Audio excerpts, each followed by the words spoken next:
Agora, em termos de contribuição para a qualidade do debate público, porque eu, sinceramente, me entristece. Eu cobri o MBL primeiro na rua, depois acampando na frente do Congresso Nacional, vi a participação, a importância que vocês tiveram no impeachment, sei da capacidade intelectual de cada um de vocês. Sinceramente, me entristece quando o senhor, que é uma pessoa...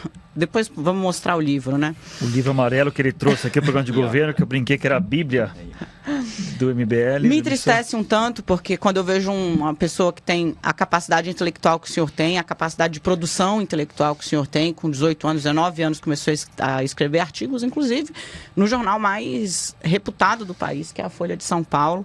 Ajudou a pagar meu aluguel, de lá para cá, Folha de São Paulo. De lá para cá, virou uma espécie de referência para uma ala.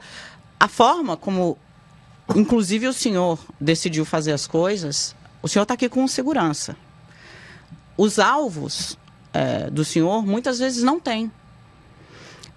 O que resta de caldo, você sabe exatamente a mensagem que você quer, qual é o objetivo que você tem com ela.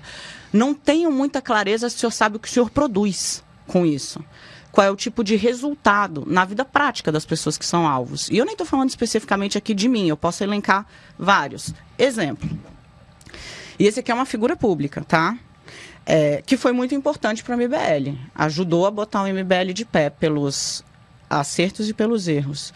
Renan Santos chama Sérgio Moro de rato, fraco e derrotado. Depois o Moro decidiu não ir ao debate, teve de fechar as redes sociais. De novo, em termos de contribuição para a qualidade do debate, o senhor acha que o senhor dá a melhor contribuição possível? Vamos lá, Dani. Primeiro ponto, eu ando de segurança por causa de ameaça de Comando Vermelho e de PCC. O Movimento Brasil Livre não tem nenhuma guerrilha armada a ponto de ameaçar a vida de ninguém. Então, assim, as pessoas que você tem como alvo não têm segurança, assim, eu não incito ninguém a matar ninguém, eu não tenho militância que mate ninguém, eu não tenho uma força armada. Até agora, nós não somos uma facção criminosa que ameaça a vida de ninguém. Até agora, vai para a universidade... caçar briga com aluno. É um negócio assim, foram eventos do PT, do Fernando Haddad, salvo engano, foram 3. Que os militantes do MBL foram até lá, tem uma troca de provocações, os ânimos escalam, um dia vai dar merda, falando português muito claro, um dia vai dar merda. E aí a minha pergunta volta a ela, é a melhor contribuição que o senhor, o Renan Santos, são pessoas claramente...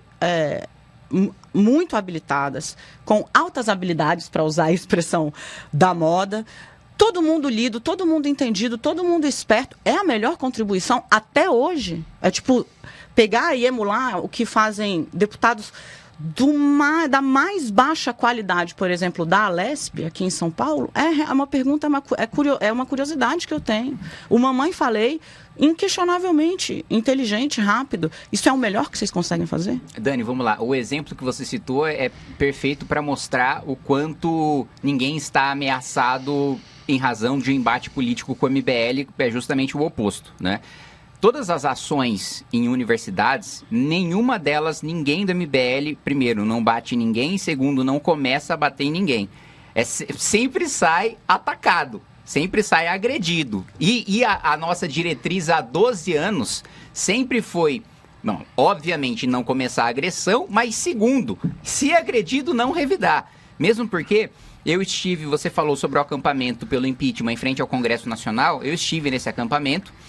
E eu me lembro de quando o Cibá Machado era líder do governo, falou, vou expulsar esses vagabundos daqui, eu vou pro pau com vocês. Cibá Machado era deputado pelo PT. Isso. No outro dia, veio o MTST, né, e tacou pau, pedra, jogou rojão em cima da gente, e nós ficamos de costas, né, e mais uma vez, a nossa diretriz sempre foi essa. Por quê? Porque nós sabíamos que se a gente reagisse, a imprensa muito provavelmente colocaria a gente como agressor.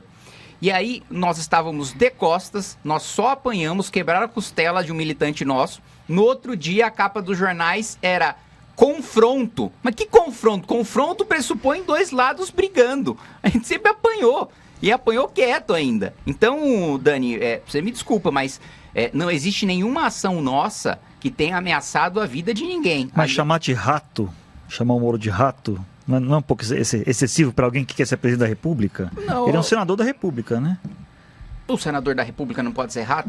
Vamos lá. A impressão que o senhor tem dele hoje? Eu tenho muita curiosidade de saber, porque o Sérgio Moro, de novo, né?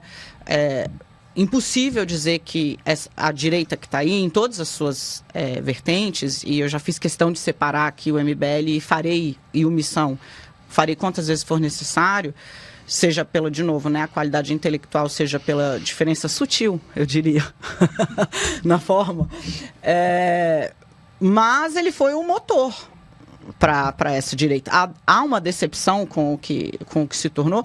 Eu, sinceramente, não consigo entender como vejo a trajetória, uma trajetória muito acidentada, né?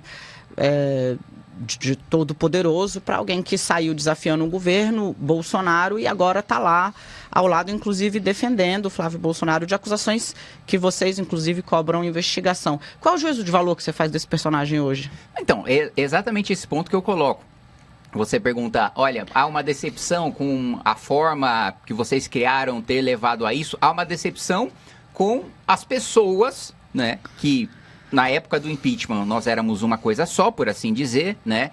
A direita toda estava unida e unida por uma razão muito simples, né? Não havia nenhuma defesa propositiva naquele momento porque estava todo mundo contra um governo. Naturalmente, a partir do momento em que cai um governo e começa a ter um debate sobre o que você defende em vez do que você é contra, cada um dentro da direita vai defender uma coisa diferente e nós tivemos, até teve um ponto da sua pergunta anterior que eu esqueci de responder, o rompimento definitivo que nós tivemos, porque no início de 2019 eu me declarava independente como deputado. Quando chegou em maio, abril, que Eduardo Bolsonaro nos chamava para organizar uma manifestação junto com os bolsonaristas contra o Congresso Nacional e contra o Supremo, a gente falou, não, mas peraí, contra o quê? Especificamente, você vai fazer crítica em relação a algum ponto? É o momento que vocês rompem, né? 2019, ou você vai defender o fechamento, né? Aí é o rompimento definitivo, porque, além de tudo, era uma coisa tosca e burra, porque a gente estava prestes a votar a reforma da Previdência. Eu falei, Eduardo, eu falava com o Paulo Guedes também, ministro, a gente está prestes a votar uma reforma que vai precisar de votos do Congresso Nacional. Você vai fazer uma organização contra o Congresso Nacional para quê? Só vai desidratar a reforma e aumentar o preço dela, que foi exato e precisamente o que aconteceu. O Renan Santos esteve na Globo News semana passada, né? Foi muito cobrado a respeito de falas que ele já fez, gravou inclusive, que eram falas minimizando, para dizer um mínimo, né? Traçando um cenário onde era possível brincar com a ideia de um estupro, né? Ele respondeu, explicou que era uma fala da qual ele se arrependia profundamente, não faria, deu contexto, mas enfim, a pergunta da Andréa Sadi foi, o senhor acha que dá para brincar com estupro? E ele respondeu. Há um segundo nome de bastante relevância no Missão, que é o ex-deputado estadual Mamãe Falei, que viveu um episódio também misógino, para dizer o mínimo, né? Ele foi gravado, provavelmente por alguém próximo, não, dizendo... ele se gravou, né? Não é isso? O áudio e dele ele encaminhou o áudio, né? Ele mesmo se gravou. Mas deve ter mandado aquilo para alguém que ele goste, né? Eu não sei, sim, claro. Não, porque exato, assim, não, claro. sabe, não sei ele se mandou no grupo do motocross. Isso, enfim.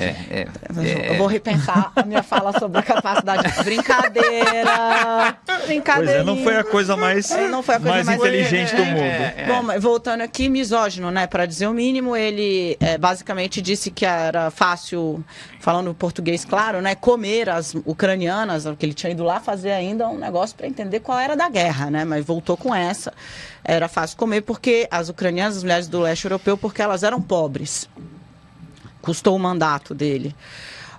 Recentemente, uma figura de proa no bolsonarismo mais radical, o Paulo Figueiredo, defendeu a ideia de que as mulheres votam mal, em especial as solteiras, porque as casadas tendem a seguir o voto do marido. Então, a partir daí, se criou uma espécie de debate sobre direito feminino ao voto. Eu não imaginei que veria isso no Brasil em 2026, estamos vendo. Falta respeito às mulheres no MBL, no Missão, preocupa o senhor ou o partido que duas das figuras mais importantes para fundá-lo, tal qual ele é hoje, tenham incorrido nesse tipo de retórica? Eu acho que houve episódios infelizes, mas não existe institucionalmente ou sistematicamente ou deliberadamente nenhum tipo de desrespeito às mulheres, mesmo porque, enfim, cada vez mais o movimento é construído e é formado por mulheres, e eu acho que isso tem sido até natural do nosso crescimento de um movimento que começa jovem e masculino e avança principalmente no início para mulheres mais velhas, mesmo porque a gente vê que a tendência das mulheres mais jovens é ir mais à esquerda, né? Mas há um crescimento feminino de maneira geral. Dentro do MBL, a vanguarda, né, acaba sendo mulheres mais jovens, né? As mais velhas acabam estando mais no apoio, por assim dizer, ou trabalhando nos bastidores, ou mesmo fazendo parte do eleitorado, da militância, mas não me preocupa nenhum tipo mesmo com o eleitorado feminino aparecendo nas pesquisas, né? O senhor, muito bom de ler pesquisa, como o eleitorado tem feito a diferença nesse momento, acho que também está cobrando um preço de Flávio Bolsonaro, o histórico tanto do pai como desses aliados, né? Mesmo o eleitorado feminino tendo o peso que aparentemente vai ter em 2026, como teve em 2022, não é algo que preocupa esse histórico que o senhor taxou como infeliz. É óbvio que isso vai ser explorado e isso vai ser atacado, e eu acho que quando o Renan mostrar a viabilidade, tanto o Flávio quanto o Lula vão colocar esses episódios no tempo de TV deles, até porque a gente não vai ter tempo de TV para se defender, né? É claro que isso será explorado e é claro que isso é um flanco, né, que está aberto. Agora, não há, o que importa na minha avaliação é nossa atitude presente, né? É a construção do movimento hoje, é a composição feminina que nós temos hoje. Não à toa, enfim, nós tivemos aí há alguns anos a primeira mulher coordenadora nacional do MBL, que é a Amanda Vettorazzo, que hoje coordena a campanha do Renan Santos, e hoje boa parte das nossas chapas, né, tem como principais lideranças ou figuras mais proeminentes, né, não vou colocar como uma liderança porque uma chapa não tem liderança, mas como figuras mais proeminentes, mulheres. Até a gente falava mais cedo vocês me perguntavam sobre nomes que eu acho que estão mais fortes, né, dentro do partido nos estados, boa parte deles mulheres, e nós nunca... Eu acho que essa será a eleição que nós mais vamos eleger mulheres, e mulheres bem votadas. Então, Dani, eu realmente não acho que isso seja... eu acho que seja episódios passados, que vão ser repisados, e que a gente vai apresentar a defesa que o Renan já apresentou, mas do qual os dois vocês se arrependem, né? Já disseram isso, sim, né? Os claro. dois...